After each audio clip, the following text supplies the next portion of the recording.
Um, Before we start, we've had an apology from Aisha Shameen. That's the Reform Party, to say that she's poorly.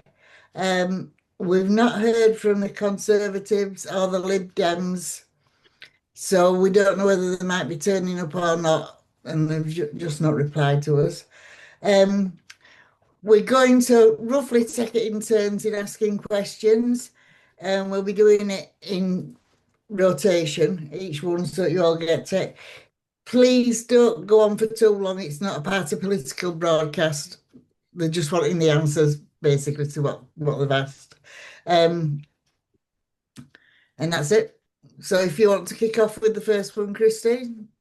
So I'll just also mention this Oh is yeah. the Hunslet and Riverside candidates um, who are going up for election May 7th, isn't it?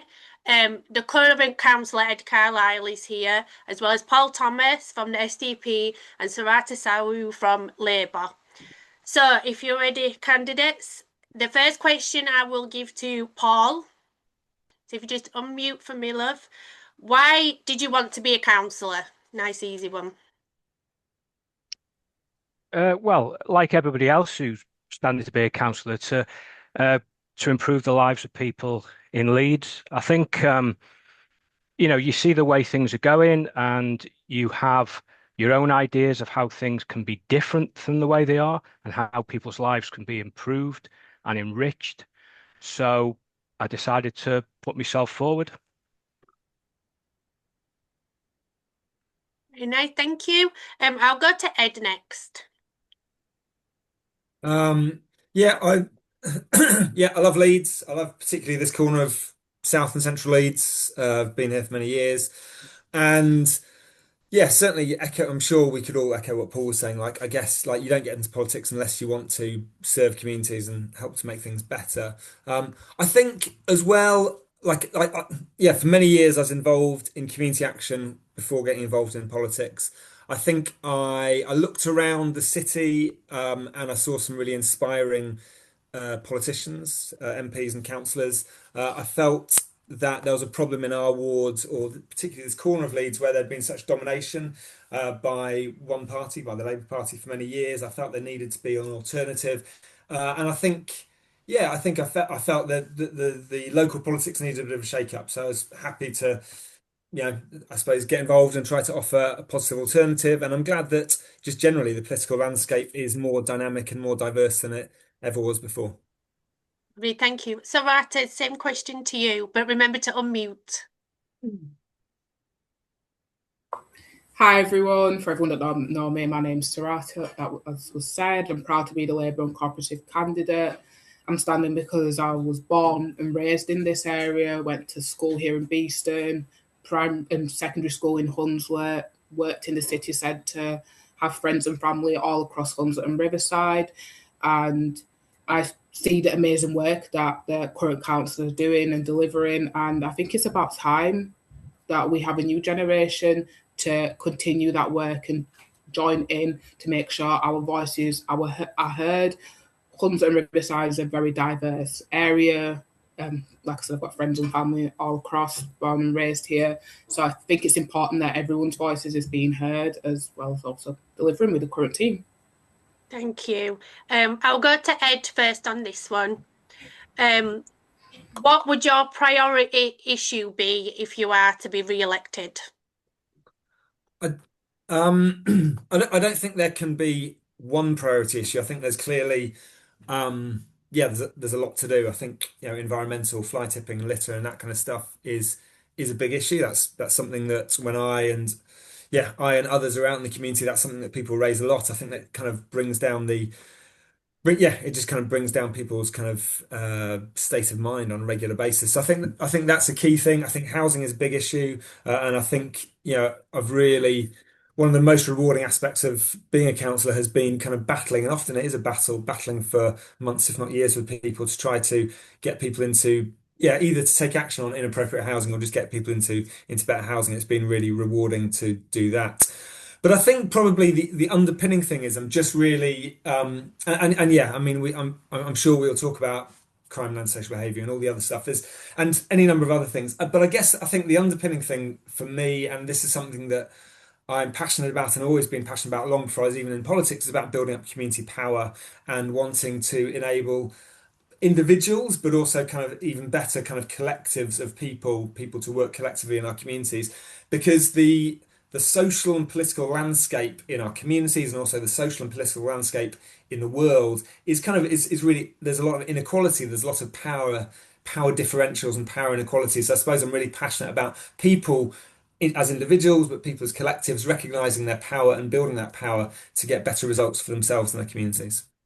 Okay, thank you. Sarata, same question to you.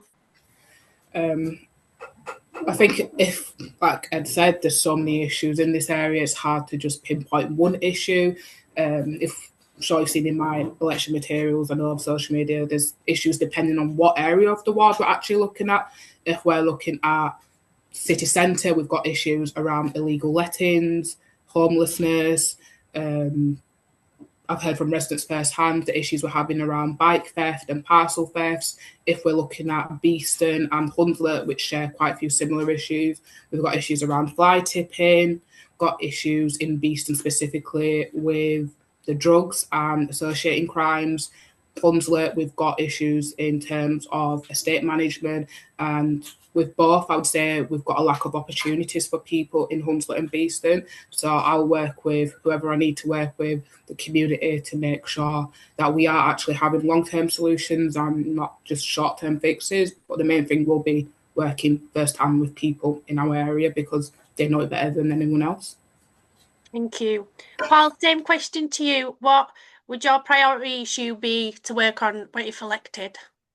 Yeah, my issue would be a big issue. I think the current environmental agenda, the net zero agenda pursued by both successive national and local governments, poses a serious threat to our standard of living and often lacks democratic accountability. We have seen millions spent on narrowing every major road in this city. We have seen experimental orders used to block off roads in the city, which has led to problems, and some of them have led to protests. Money should have been spent on upgrading the roads, making the city easier to navigate and cheaper to navigate, not more expensive and more difficult. And what they've done is set up car users against everybody else, as if the enemy is car users. And if you read through all the city plans, apparently the council thinks that the enemy is car users. So I think knocking back this net zero agenda, knocking back this environmental agenda could save the city a lot of money and redirect that money into roads, into housing, and into things that would improve the lives of people in the city. Thank you, Paul. So next question, I'll stay with you, Paul, if that's okay. Should council tax be reduced, and if so, how would you do it? I think anyone who's going to push a line that taxes will be reduced is lying because of the parlous state of the economy. I don't think there's any room to lower council tax or probably any other type of tax right at this moment. I mean, the thing about taxes, when they're lowered, it often puts pennies in the pocket of me and you. It might put a lot of money in the pockets of other people. But the real issue is really to raise productivity, both nationally and locally.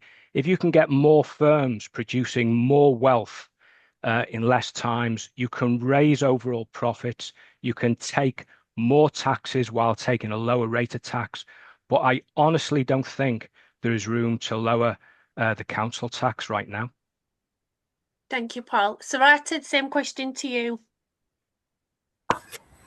I wish we could, but we've got to obviously be aware there's things going on all over the world and in the UK. So the cost of living is going up and the cost of things are going up. But I think it's important that we actually need to fund our important services.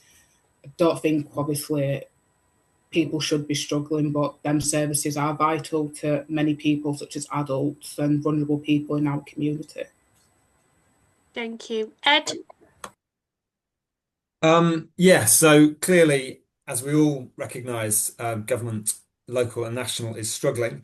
But I think there's, and so yes, so, and again, I think to echo, I think it was Paul saying, anyone who's coming in and saying, yes, we'll cut all your taxes is probably just being really feckless or irresponsible. However, I think there's some, yeah, I think there's some angles we can look at this. I mean, an interesting one, and this isn't particularly about council tax, but it's tax in general. But in societies where people feel like they're getting good value from the government, then actually people are pretty happy to pay tax. I think perception is a big deal. And so I think if either local government or national government, if residents, if taxpayers feel like they're getting a good deal, then actually suddenly how much tax you're paying or not is a bit of a moot point. But I think at the moment there are, we might come on to it later tonight, but I think there's lots of concerns about where tax money is being spent, and I think we need to get better at spending it better, and also not making sure it doesn't all go into private hands of big corporations, but also wanting to communicate well to make sure that people feel they're getting good value. I think another thing I'd say is it's always important to look long term, and I think I'd recommend people look online. So the Green Party actually ultimately would suggest scrapping council tax and bringing in something called land value tax, which we think is far more socially just. So I think there's about the short term, but also about long term and trying to restructure the economy and restructure government. Okay, thank you, Ed. So a question we ask every year is, do you live in the area? And if you do, what benefits does that have? And if you don't, what benefits does that also have? So I'll leave that question at Sarata first. Yes, I do live in the area, live here in Beeston, and it does have many benefits, I guess, because I've literally spent the last 22 years living in this area.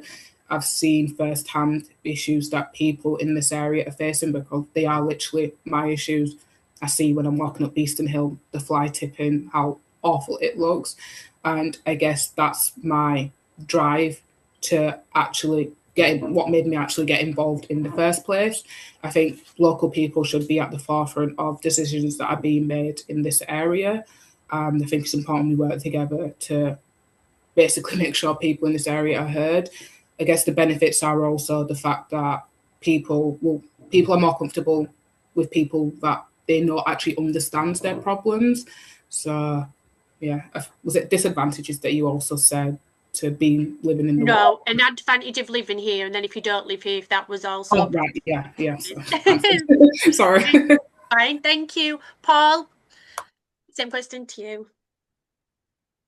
Yeah, no, I don't live in Hunslet. I live in Holbeck, next door.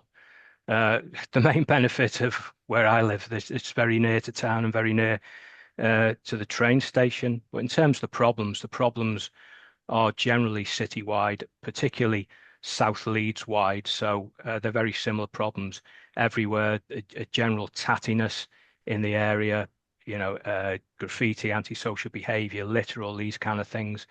The whole of South Leeds needs a massive upgrade.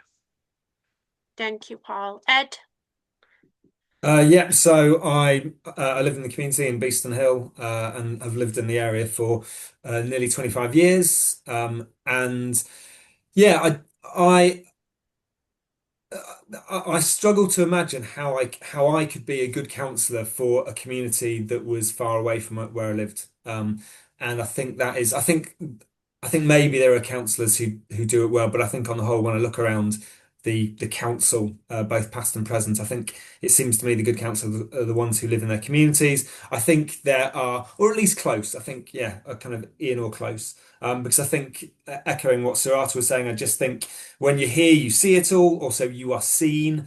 Like it takes a certain person, but I enjoy going down the street or being in the supermarket and somebody stopping me, normally with an apology and saying, "I'm really sorry, but," and I enjoy being amongst people, and yeah, wanting to be visible and accountable to people, and also just you feel invested. I think if you live here then and your kids go to school here and you go to the shops here and you walk the streets, then of course you feel more invested than if you're representing a community that isn't yours.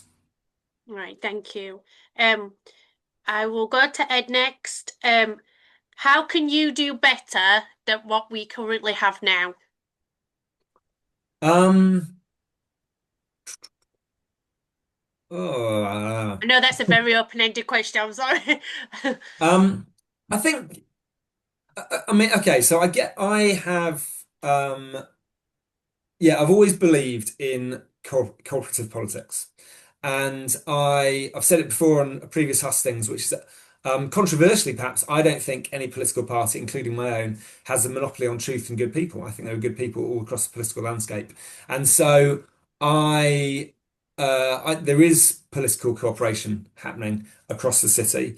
I'd like to see more of it. It has at times been proven difficult in this area. And yeah, I like to think that maybe once we get out of the heat of the election campaign, hopefully we can look back at that, not just in this ward, but I guess everywhere, because ultimately politics has to be, of course, about for the good of our community. So I guess that's one thing. But Okay, there's loads we could do better. yeah, thank you. Samantha, same question to you.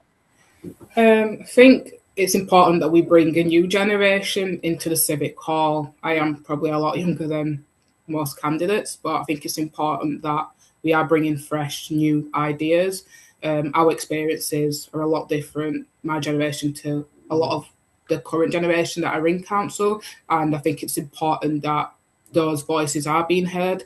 Hunslet and Riverside in general actually is quite a young demographic, so I think it's important them voices are being heard.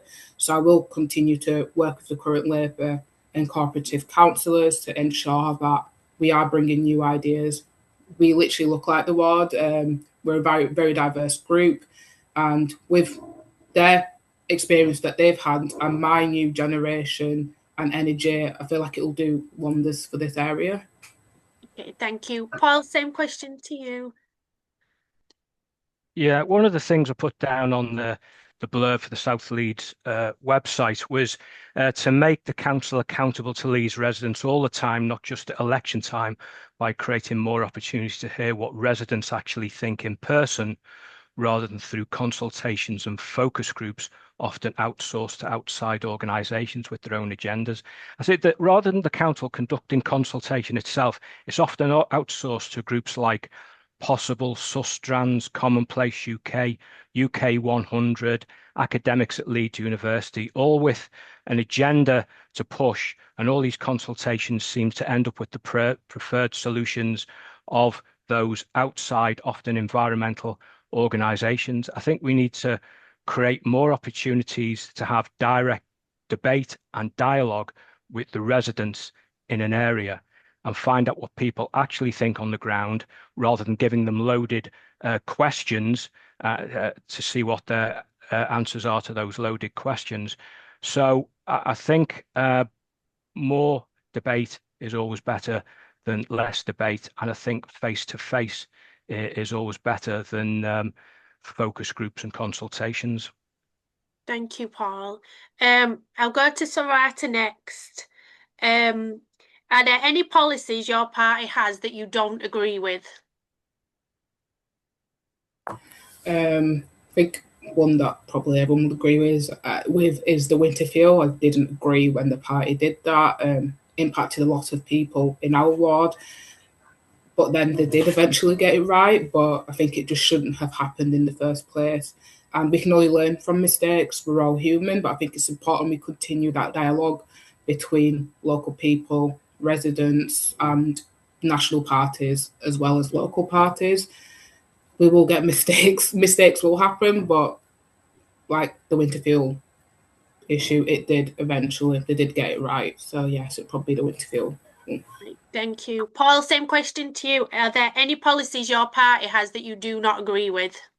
Yeah, there's plenty. I mean, I've read through our manifesto umpteen times before I joined the SDP, or before I'd get involved with any party. I'd have to agree with at least 50% of what it stood for. Less than that, I wouldn't be bothered. And I do agree with around 50%, and there's about 25% I disagree with, and there's about 25% I don't know. I don't know what our fishing policy should be. It's not my concern. I live in Leeds, miles from the sea and everything else. Off the top of my head, I'm trying to think of some big ones. I can only kind of think of small ones, but uh, let's see if I can find any uh, quickly. Um, I've written down notes of ones of particular policies I agree with, but not of particular policies I disagree with.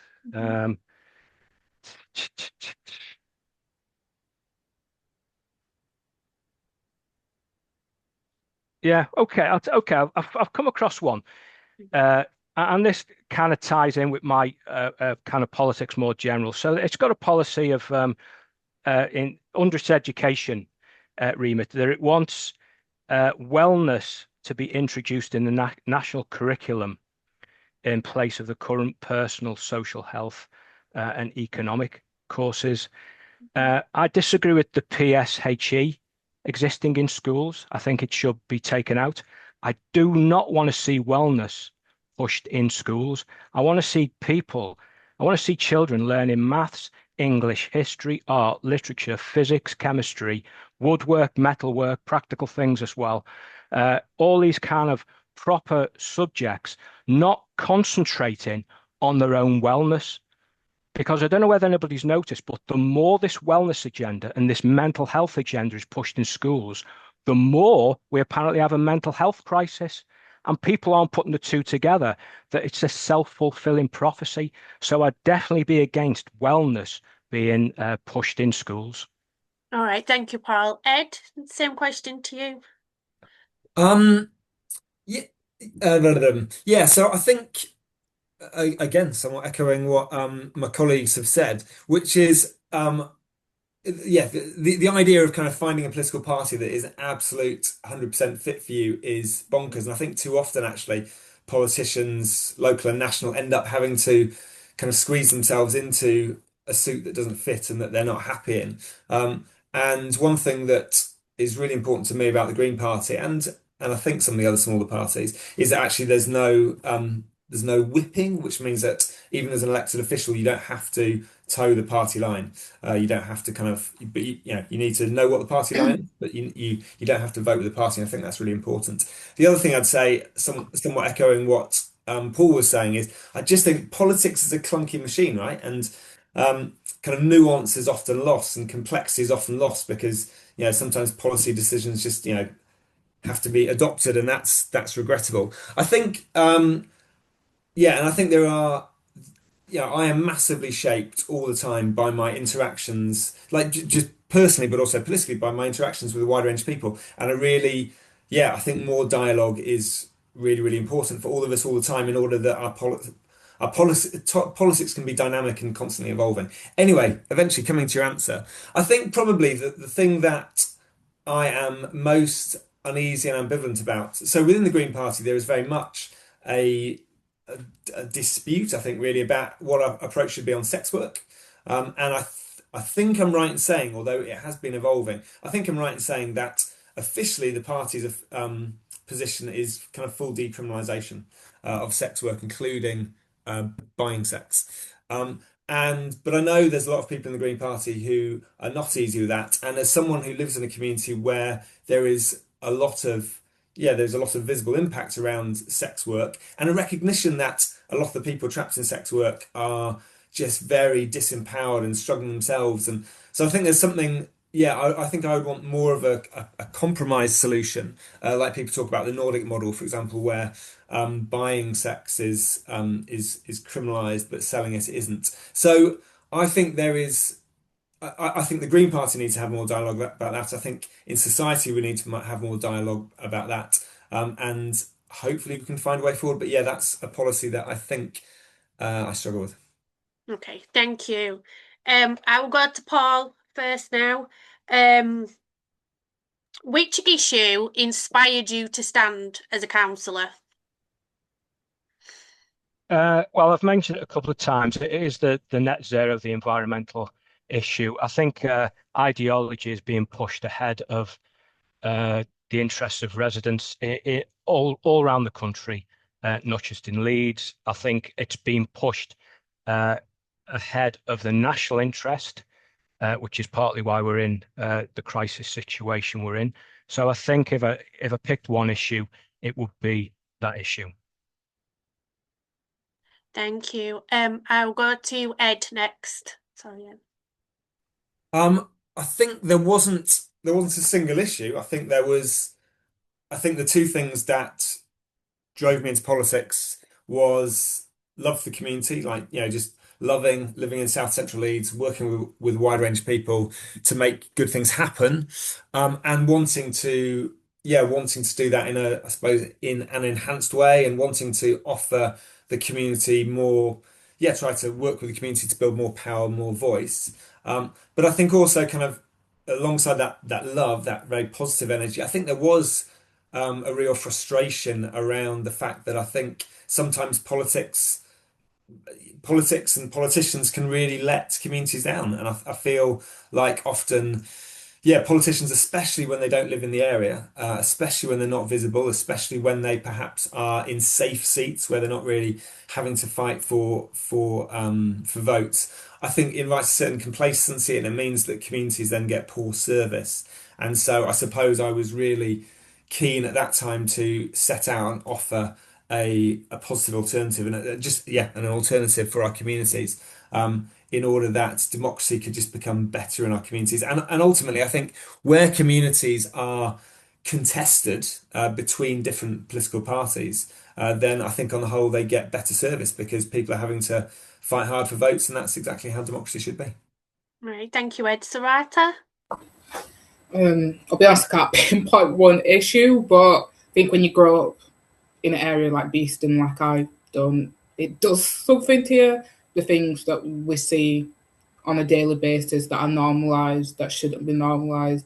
It kind of, when you go to school, for example, secondary school, and you've got people in other parts of the city that get more opportunities than people here, for example, in Hunslet Riverside. As a young person, it's just not nice to see.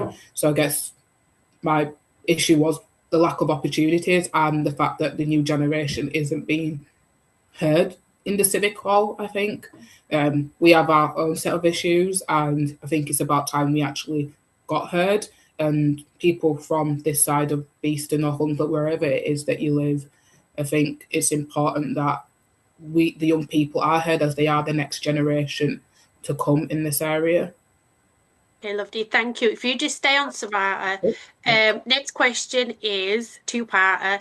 Have you ever been a member of another party, and why did you join the party you're currently in?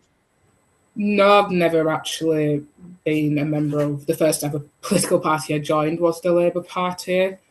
Studied politics in college, so we learned in depth what each party represents. I've benefited firsthand from things that the Labour government in the early 2000s brought in. If we're looking at things such as child, can't remember the exact name for it, but I remember when I turned 18, I got a lot of money that was from the Labour government, basically, and that helped someone like me, a working class girl, to do my driving lessons. And just seeing things such as the NHS, I'm very proud to be part of a party that introduced the NHS, got family that live in other parts of the world. And it just makes you a lot more appreciative when they tell me stories about the issues they're having with healthcare, how much they're having to pay for it, but also the fact that the Labour Party has been quite welcoming to me. Had a great experience with the local Labour Party here in Leeds. And just in general, when you see issues that are going on around in the city, I see how the Labour councils all over the city have delivered for people in this area, and I want to continue working with them. And as I've said many times, bringing a new generation and just making sure people in our area are actually heard. Thank you. Ed, same question to you, please. So I've never been a member of another political party. However, full transparency, I did do a little bit of leafleting for the Lib Dems in the 2000s. I think for those who, I don't know, for those of us at the time, that there's a lot of frustration with the Labour Party. a recognition that they had done some good stuff, and yeah, it'd be remiss to not recognise that. However, Labour made some kind of really grave errors at that time, and the Lib Dems, certainly in this area, were wanting to offer an alternative until everything went wrong for them in 2010. So anyway, so yeah, I haven't been a member, but did a bit of campaigning with them.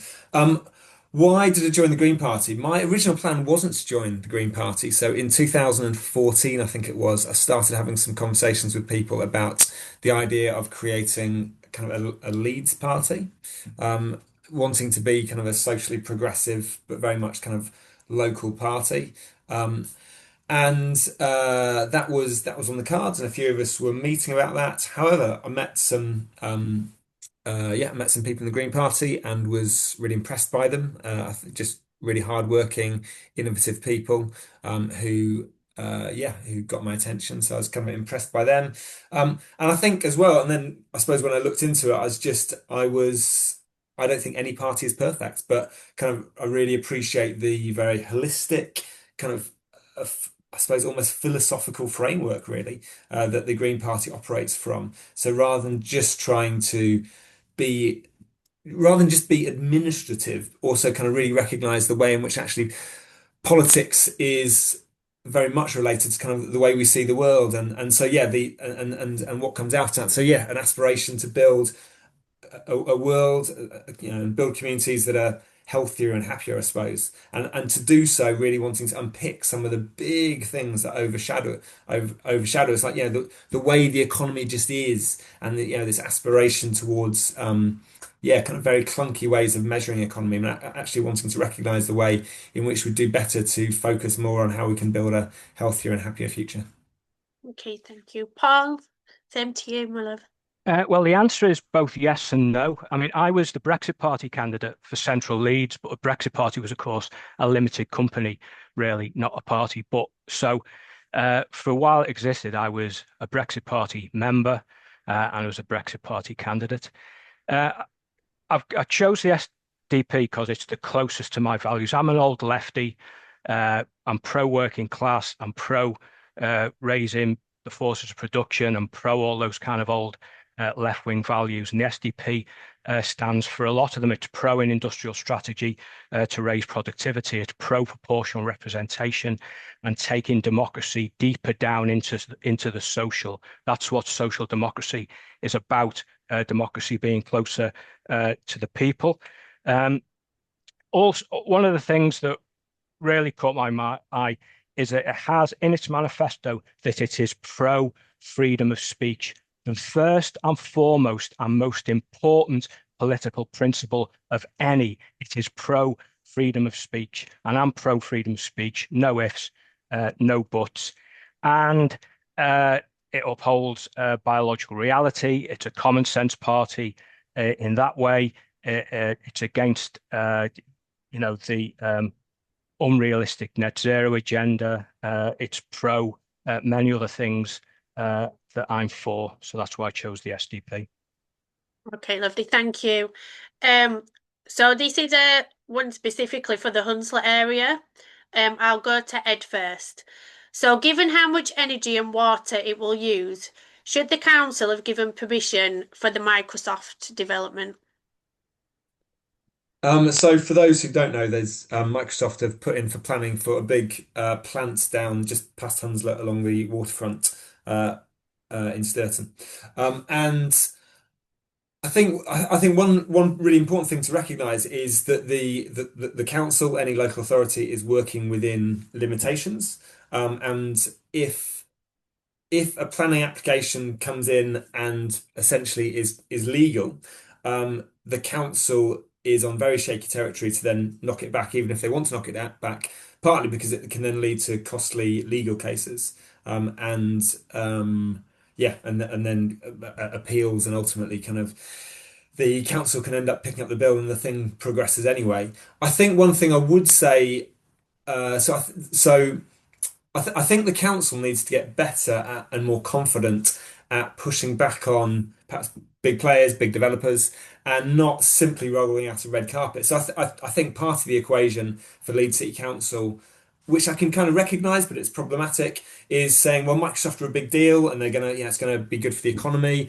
And it's a bit of a, I suppose, a bit of a catch for Leeds. So why would we not want Microsoft? And I think the danger is then that big players like that, and it's true for big housing developers and other big corporations, can actually get given essentially to treat with kid gloves and not given enough robust accountability. And I think too often there have been cases where that's happened. And I think the council needs to get more, on occasions, more feisty and more confident and push back and push for concessions. I think there was a major concession actually about water on this, and we can look into the details, but I think they're kind of looking particularly to that they're not going to be taking water out of the river in response to pushback from not the planning department themselves, but one of the environmental team within the council. So I think the council would have been very, very hard pushed and find itself on a very, very difficult position to knock it back altogether. But I would have liked us to be more robust in our dialogue with Microsoft. Thank you. Sarata, same question to you. I can see why people are saying no, but I think ultimately, yes, it will put Leeds on a map in a sense of giving opportunities to people in this area and allowing us to kind of be a centre of the north. There's so many people in this area that need opportunities, and you've got companies like Microsoft. I think we should be able to grab them opportunities like elsewhere in the UK. Thank you, Paul. Yep, I agree with both Sarata and Ed to greater and lesser degrees. I think we should be pro any business moving in and the advantages it brings of jobs and everything else. But to allude to some of the things Ed said, or to bring that out a bit more, I think we should always ensure that the city benefits as much as possible from any new investments in it. So I agree with Sarata and Ed. Okay, thank you. I'll level the next one to Sarata first. So it is, how much time can you dedicate to being a councillor if elected? I've already said this many times. I will be a full-time counsellor. I literally work part-time at the moment in a retail whilst in university, and if things do work out, I'm hoping to invest my time into this because I think this area needs it, and I will be learning from the current councillors that we have to make sure that I am a good full-time councillor, hopefully. Right, thank you. Paul? Yeah, I work full-time, so I will be a part-time councillor, but I'm a government employee, technically a civil servant, so you can get extra special leave, but I'd still be part-time. Nice, thank you. Ed? I think councillors in wards, areas, inner city areas like ours, I think because the speaking from experience, the demand is so great, I think it has to be the main thing that you do. If it's not the only thing, it has to at least be the main thing. And when I look around the city and I see councillors serving particularly inner city communities and doing it on a kind of on the side of their life, I think they are not giving what the community needs. So yes, over the last 4 years, this has been absolutely kind of front and center of what I'm about. I do a bit of part-time youth work as well, but very much kind of work full-time and then some more. So just today I bumped into the local housing manager and talking to him about my backlog of emails, and he was highlighting the fact that quite often he'll get 2 a.m. emails from me because there just isn't enough hours in the day, and the demand is great. So yeah, I will continue to be very much a full-time and then some councillor. Okay, thank you. Another question, and I'll go to Paul first. How do you feel about the online campaigns this year and the kind of nastiness that has come with them? Paul? I don't spend a hell of a lot of time online, to tell you the truth. And I suppose partly because I think it is nasty. I generally don't engage myself in discussion online. It gets nasty, it gets irrational. And that's the kind of way it is. It's easy for people to vent their spleen than it was before social media existed. So, but I don't know, is the person referring to anything in specific? Generally, I think generally. I, I listen to the news regularly, I keep up to date, I read papers online, but I don't engage a lot on social media. Okay, thank you. Sarata, same question to you. I think there's two sides to it. I guess there is positives to online campaigning. It's impossible to speak to every single person in this ward. So if we can use social media, I think we should, to let people know what we're about, what we want to deliver for this area. There is nasty sides to it, unfortunately, but I have put myself forward for public office, so I know it's to come, and I think I'm bigger and better than people that hide behind anonymous things and just saying nasty things about people. It takes a lot to stand for your community, as any of the other candidates would say here. So I just urge people to be kinder to each other. Yeah. Thank you, Ed. Yeah, I mean, I have to say, I don't think the campaign this year has been, maybe I've missed stuff, and unlike Paul, I am online quite a lot. I don't think there's been a lot of nastiness. I do think the wider context, and this isn't particular to South Leeds, is just that, with social media and just a whole load of other factors, I do think that the political atmosphere, the political landscape is more heated, more fast paced than ever. I think there's a lot of it's not even nastiness, there's just a lot of spamming, like a lot of I and other candidates, maybe most of us, just get a lot of spam comments, and maybe they're bots or they're people who just, I don't know, just endless memes, just, I don't know, that just aren't really serving much of a purpose. And I think all of us, all across the political landscape, those particularly as candidates, need to work hard to try to de-escalate that and try to be kind. And I'll tell you also, actually, one thing I would say to Paul is, I know I've known Paul for many years, and I love Paul. I love you, Paul. However, I would say to you, actually, it's probably some of the best political debates I've had in my life have been online. And I do think that there can be a huge opportunity, because people on the whole don't gather in a room to kind of have debates, but actually online you can have some really, really interesting debates about big things. And I think, echoing what Sarata was saying, I think just trying to kind of come back to kindness, and trying to, even if you disagree, just trying to kind of set this tone of disagreeing well. And then finally, one thing I would come on to is, and this was something that you and I, Christine, were discussing on Facebook, is I think in an ideal world, like, none of us really would ever have to disagree or challenge about anything at all. But I think if there's negative stuff, if there are maybe untruths being told, then is there a time and place to call it out? Is there a time and place to politely and calmly shine a light on that? Or is the expectation simply that we let it go, and we simply focus on the positive stuff, which I think personally I'm not down with. I feel like, as long as it's in balance, as long as it's not all you're doing all the time, and then it just becomes really tedious for everyone, I think there is a time and a place to call stuff out and challenge. Okay, thank you. I think Linda has a question about 3G pitches, so I will hand over to her. I'm reading it out because I'll start waffling otherwise, because it's something that's close to my heart. There was an urgent call last week by a parliamentary committee, to ban PFAs. That includes products like the artificial turf. And last month, a major teachers' union demanded a ban on the exact type of artificial turf pitches planned for Holbeck Sports Hub.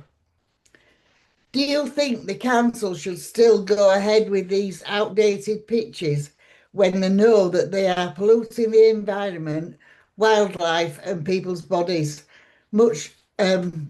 Basically, that's it. We know now.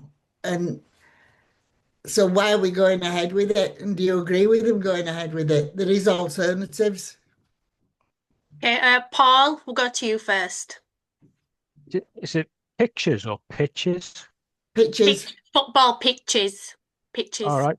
Those artificial, the ones that they're putting around everywhere. Yeah, I know that some are going up not far from me, not far from where I'm looking out the window in my flat now. Yeah, I think they're fine. I don't have a problem with them. Yep. Ed? Um, I, I, I'll be really honest. I think when I first heard about this a few years ago, I I felt that maybe it was over egging things, and I think originally, if I'm honest, a bit like Paul, I was a bit like, no, I think this is probably fine. However, I think it's a good example of kind of, you listen to people and you talk to people, you have dialogue with people. I do think my position has evolved on this. I think a big alarm bell around this is the fact that, these pictures are being kind of banned and phased out uh, all across Europe. And so either we decide that kind of the EU are all mugs and idiots, or we take note and listen. So yeah, and I guess yeah, and as I mean, you didn't go into the details, Linda, but yeah, it seems entirely apparent that there are alternatives. There are other ways of kind of making these artificial pictures. So yeah, so as someone who has played on artificial pictures and as someone who has a son who is absolutely kind of sports mad and wouldn't be able to do that without artificial pictures, I'm all for artificial pictures, but I think we should be stretching hard to make sure that we are exploring, being really rigorous about the impacts that they're having. And as I said, there's enough alarm bells being rung to make me think and make a whole load of people all across the EU concerned about this, and then yeah, wanting to stretch for better alternatives. I'll be honest, this isn't my area of expertise, but from what I am aware of, I think we need to look at the evidence that is in front of us and what people are saying, like the general public, and if it means doing investigations and changing it, then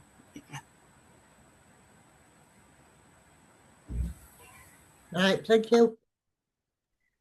Thank you. So specific questions. People want to know what you would do specifically about fly tipping, and do you have any idea why the rates have gone up across all the wards? I'll go to Sarah. I think we need definitely more CCTV in the area, especially the hotspots of where fly tipping are. But I think in general, from conversations I am having with people around me or just even on the doorstep, it's just the education actually around fly tipping. I think we need to, even if it's in schools or just in general, a consultation or something of the sort where people are actually being explained the impacts of what fly tipping is doing, as well as what they can do. There's a lot of things that I see on the streets that are being fly tipped that are good use that you could easily take to a charity shop. So it's letting people know that these things are actually out there. But yeah, I think definitely it's important that we speak to residents themselves because it is residents that are fly tipping. So it's just the education around it. People will fly tip and know exactly what they're doing, unfortunately, but there is genuine people out there who, for example, might be new to the country and aren't aware of our rules and legalities around fly tipping. But yeah, I think cameras definitely are needed. I think it's important for residents to raise these actually to councillors because if we don't know, we can't actually solve anything. So I think, yeah, cameras definitely and dialogue between residents and councillors. Thank you. Ed? Yeah, fly tipping. Yeah, fly tipping does my head in. I guess it does everyone's heads in. I think it's worth saying that it seems, and I mean, I don't know about you, but I do just spend pretty much all my time in Leeds, so I can't. I'm not speaking from experience, but it seems that this is an issue that isn't particular to Leeds. It's not particular to South Leeds. It is fairly kind of true all across the big cities. I tell you what, I was in Manchester recently, and I was pretty shocked by the level of litter and fly tipping. It was, I don't know, maybe quite proud to be in from Leeds, to be honest, because it was quite a lot worse there. So yeah, I don't think it's particular to here, but yeah, there are clearly some big systemic issues. I think maybe CCTV has a part to play, but I just think CCTV is depressingly expensive, and I think I'm not. Yeah, I'm not convinced. I'd be happy to be convinced. I'm not convinced it is the solution because I just think you put up a camera and then people just put it somewhere else. They just avoid that. I the council are moving in the right direction towards more investigations. So I and others have repeatedly pushed the council to take more robust action on investigation to try to get culprits. And I'll be totally honest, there's been several cases where, like, the environmental team, I like them, and they are working hard. However, there's been cases that I felt were just utterly cast iron, like photo, video proof, and it hasn't gone anywhere. It hasn't led to kind of successful prosecution, and that's frustrating. And I've asked lots and lots of questions of the environmental team around that, and generally the sense is, the burden of proof needs to be so high. And I just feel like maybe I don't know, is it about kind of changing the national legislation, but also wanting to make sure that we as a local authority are giving maximum attention and resource to fly tipping. I think as well, echoing what Sarata was saying, I think there is a lot about communications, and so wanting to work in a very resident-led way. Not like, this isn't just an administrative problem. It's not a problem just for the council to work out. It's for the council to work really, really closely with residents, with communities, because the reality is 90% of people, maybe 95% of people don't fly tipping. It's about trying to mobilize that 95% to make sure they're reporting, to make sure they're spreading the word, and wanting, like, if people see someone fly tipping, then kind of make sure you document it and hold people to account, and make sure that they bloody well know that it's not okay, even if they have been told it's okay, because lots of people think it's okay to fly tip. And finally, I do think there is a place for innovation. So there's a conversation that I've had with some of the Beeston Hill Community Association people, who are brilliant. And the idea was as follows, which is, if people are in a small house and they've got some bulky waste, a piece of furniture they need to get rid of, then if you try to book a bulky waste collection, it can often be, even if you get the bulky waste collection, it can often be kind of weeks and weeks away, and that's problematic. So people just say, well, I'm just going to dump it on the road. And so the idea was, could you actually have a bit of a system where certain designated and managed bin yards are kind of set aside and looked after and neat and secured, and people can take bulky items there by arrangement, and they're stored there and they're kept dry, and then the council team can come and do like 5 or 10 bulky waste collections all at once from one location. So it saves the council money, and it means that people don't have these big items in their doors. That's just in their houses. That's just one example. I think there's often a lot about innovation, but I think, the council learning to work so much better and more cooperatively with communities. Thank you, Paul. Yeah, I agree with a lot of what Sarata and Ed have said, and I 100% agree with Ed that it does my head in too. I walk a lot along Leeds Liverpool Canal, to about 2 miles along towards Kirkstall. There's an electricity station, and there's fridges, mattresses, all sorts of stuff. It's odious. People are being lazy, but I think it's there's it's actually a big issue than just fly tipping. It's like a general decline in general respect in society, for society, and for each other, sharing the same space together. And I think, I mean, the answer, it's a big issue that has got worse over the years, and the solution to it is a big issue that will probably take years to mend it, which is recreating and strengthening a sense of community. So people just wouldn't do that, like people wouldn't have done it in the past, because why would you let your neighbors down like that? Why would you literally dump on your fellow citizens in that way? I'm also like Adam, skeptical about CCTV. I don't necessarily want CCTV everywhere. And what it means is if you concentrate on like a technological solution to the problem, and there isn't really a technological solution because they'll turn up in masks and still dump those things. Maybe you don't then solve the social solidarity solution, which needs to be solved really to resolve these kind of issues. So. All right, thank you. I think, Linda, do you have any other questions? Hold on, my darling. Just unmute, Linda.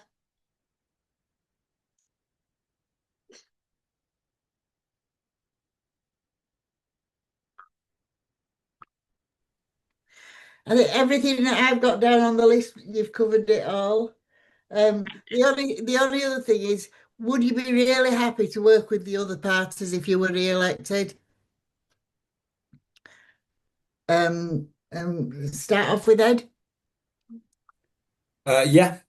So, like I said, I think it's bonkers to believe that any single political party, including your own, has all the answers and has a monopoly on good people. And um, there are really good people in other political parties, and I've been really happy to collaborate with them over many years.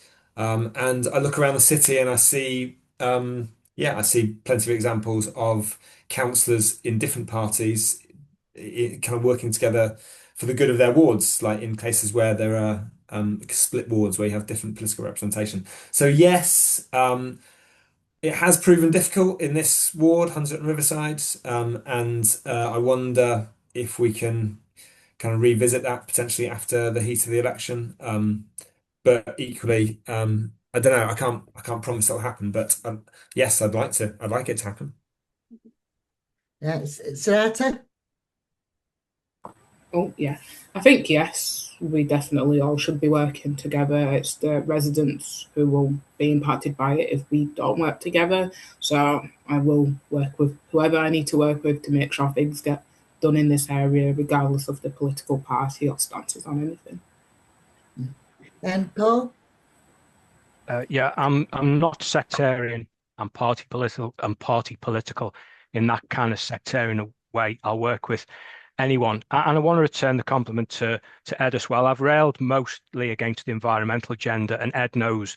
I've stated it before when it was a Brexit Party candidate that to say I'm not an environmentalist is putting it mildly.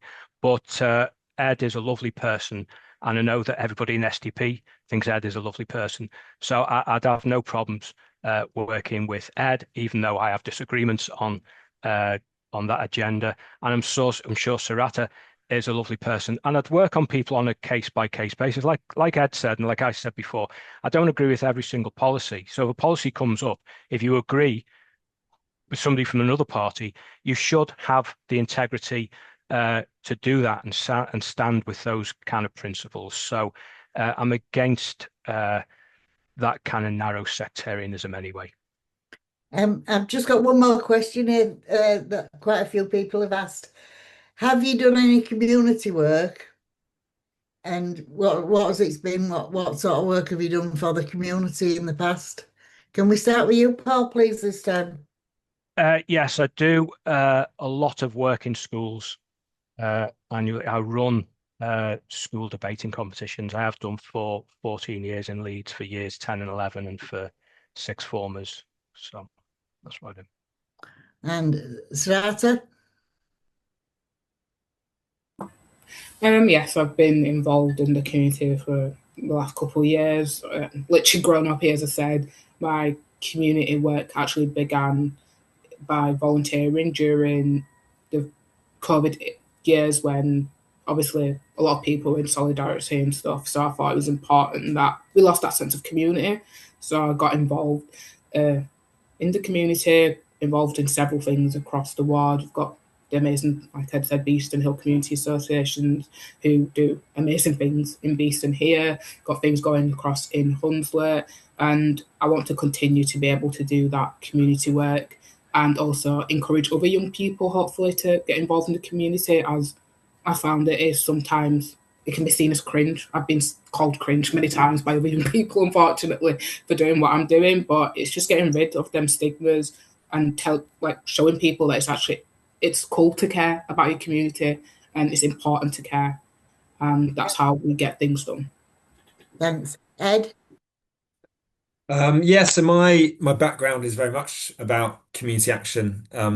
And so yeah, that's been kind of the main feature of my life over the last nearly 25 years in South Leeds. And one thing I've said many times, and it's true for anyone in politics, is I'm passionate about more people getting into politics through the community instead of people coming into communities through politics, if you see what I mean. And I'm really passionate about a kind of cooperative community action. So, Beeston Festival, which many of us are part of, is a brilliant example, really brilliant example of just a wide range of people pulling together and making something magical happen. And so I've been, honoured to be part of that. And Yeah, the Big Bike Fix has been again a really good project, kind of a wide range of people coming together to make something really special happen. The Lantern Festival, Park Run I helped set up in Cross Flats.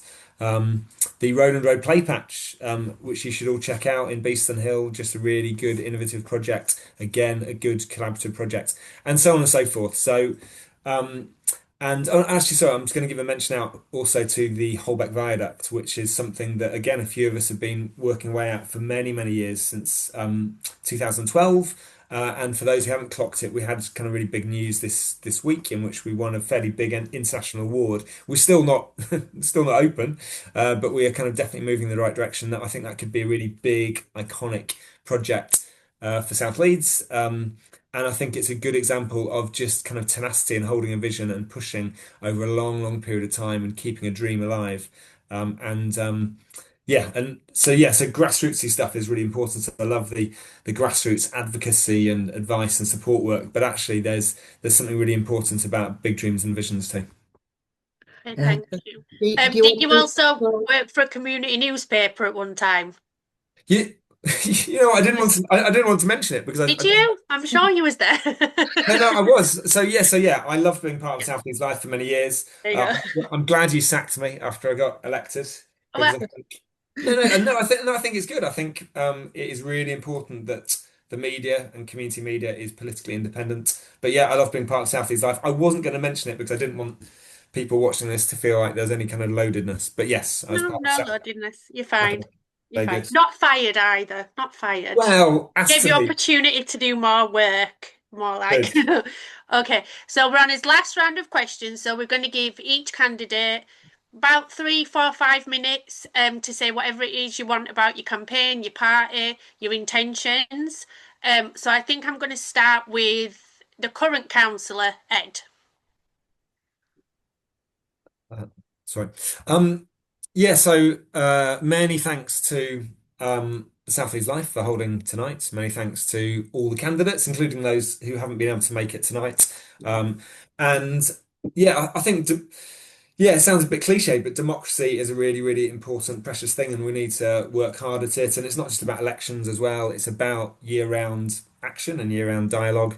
Um, and yeah, and I think I think this is one of the reasons why, again, I got into politics in the first place, just seeing the way in which local politics, community politics doesn't get a lot of attention, and if we don't give it care, if we don't nurture it, then it can die a death, I suppose. And I'm really glad and excited to see that. I do think local democracy has blossomed in South Leeds, and there's more candidates than ever, and more parties, and that's good for community dialogue. It's good for democracy, and it's good for our communities because I think, as I said, when people are having to fight hard for votes, that means communities get better outcomes. So yeah, like I really. Yeah, I'd encourage, of course, everyone everywhere to just come out and vote next week in the election, Thursday, the 7th of May. Whoever you vote for, just get out and vote and talk to others, and have that dialogue about who you're voting for and why you're voting for them. I've loved being in South Leeds for the last nearly 25 years and just working with a wide range of you and a wide range of others on a great range of projects. And being the one of the local councillors for the last 4 years has absolutely been the privilege of my life, and I've loved it. It's been really rewarding. Something again that something I'd say about politics in general, which I think is a little bit overlooked, which I think politics is a lot about problem solving, and it's actually it demands creative thinking and innovation and also hard work. It's really hard work being a politician, but it's really, really rewarding, and that kind of problem solving stuff is, yeah, it's actually quite fun. Just like trying to working with people in the community to try to find solutions, and sometimes just thinking quite creatively to do so. And so, yeah, so being a councillor has been brilliant. I would love to win a second term and continue serving these communities for another few years.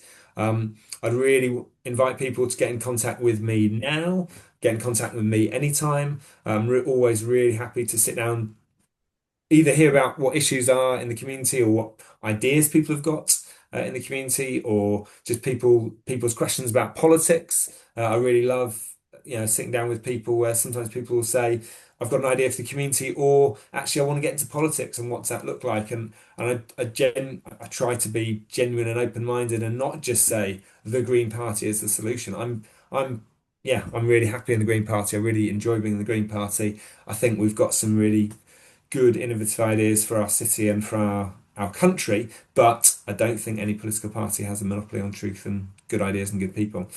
So once again, thanks to you all, and I hope we can have a really positive election. I hope we can all keep working together for the good of our communities. South Leeds and Central Leeds and Leeds in general is brilliant. We're very lucky to be here. And we're lucky to have democracy, but yeah, we just need to keep fighting to keep it alive. Okay, thank you, Councillor. We'll go to Sarata next. First, I just want to say thank you to South Leeds Life, Linda and Christine, for doing this. I think it's amazing that we can have things like this. It's important for everyone, the public, to be able to hear what we've all got to say. About the campaign, it's been great so far, going to keep pushing through. It's great to be out there speaking to residents in the area, to the community, people I've literally grown up with, and just giving them hope again, in a sense. When you grow up in an area like Beeston, unfortunately, we are told sometimes that it's impossible to be doing something like this, being a candidate. So it's amazing to be able to prove all the stereotypes that people have had about people that live in Hunslet, Beeston, wherever it is you live in South Leeds, that people have had. It's been great speaking to other young people and encouraging them just to get involved in communities and after politics, just the importance of just actually caring about where you live. It's been great working with Councillor Paul Ray, obviously, and Councillor Mohammed Iqbal, the current Labour councillor, and I can only promise I will continue to deliver with them for this area. I'm always open to hear any ideas people have. I'm all about transparency, so if I am elected, whatever I am doing, people will be knowing. And yeah, thank you so much for everyone. Good luck to all the candidates as well in here. Thank you. So Paul? Yeah, we need to strengthen democracy, deepen democracy in society. We need to strengthen a sense of community, which means engaging with people directly on the issues that directly affect them. Being elected to a council or any political body isn't about just what you do as an individual, and as an individual, I'm kind of a doer. I'll get my hands dirty. It's about creating that sense of community and getting everyone to work together to kind of solve common problems, like the flight have been one we've mentioned, and like other antisocial behaviour problems that have been invented tonight, that have been mentioned tonight. And the SDP is a growing party in Leeds. It's an old party that's revamped itself recently. So if you fancy an alternative to the other mainstream parties, have a go at voting for the SDP, and let's see what we can do for Leeds. Thank you, Paul. So hopefully that wasn't too harsh or hard on you all. This is, I think, the 4th year we've done the hustings online. We appreciate you turning up and giving the time. South Leeds Life, of course, is a community newspaper. We have our own website. We can sponsor and subscribe to the newspaper to help us continue doing what we're doing. And this video will be posted on South Leeds Life YouTube channel. So again, thank you all for coming. Thank you for listening. Thank you for speaking. Good luck, everybody, with the elections. See you next time. Okay, thank you for organising it. Thanks a lot. Good Cheers. night. Good luck to everyone else. See you around, Ed, and possibly Cheers. Sarata. See you around, Okay, everyone. bye for now. Right. Sarata.